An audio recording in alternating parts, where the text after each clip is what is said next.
بسم اللہ الرحمن الرحیم۔ السلام علیکم زینب ٹی وی کے ناظرین، آج کے درس حدیث میں خوش آمدید۔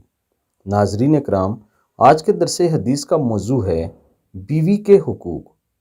اللہ کا ارشاد ہے، اللہ وہ ذات ہے جس نے تمہارے لیے تمہاری ہی جنس سے بیویاں پیدا کیں تاکہ تمہیں سکون حاصل ہو۔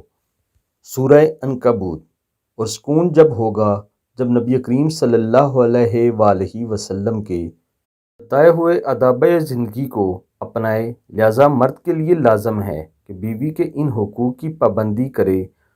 شریعت نے بحیثیت شوہر ہونے کے اس پر عائد کیے ہیں۔ حق نمبر 1، دینداری کی بنیاد پر نکاح ہو۔ حق نمبر 2، مہر کی ادائیگی۔ حق نمبر 3، بیوی کے ساتھ حسن سلوک۔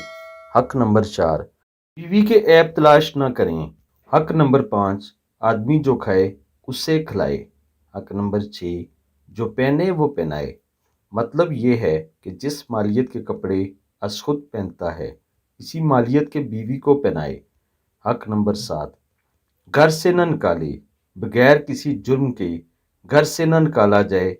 چھوٹی چھوٹی بات پر گھر سے نکل جاؤ، دفع ہو جاؤ، قسم کے الفاظ سے اجتناب کیا جائے۔ حق نمبر 8، والدین سے ملاقات سے نہ روکا جائے۔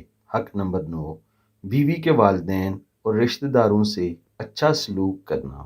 ناظرین اکرام، آپ میں سے جو لوگ شادی شدہ ہیں وہ اپنی بیویوں کا خیال رکھیں اور یہ جو حقوق بیان کیے گئے ہیں ان کا خیال رکھیں اور انہیں پورا کرنے کی حتی الامکان کوشش کریں۔ اللہ تعالی ہم سب کو اس پر عمل کرنے کی توفیق عطا فرمائے۔ آمین ثم آمین۔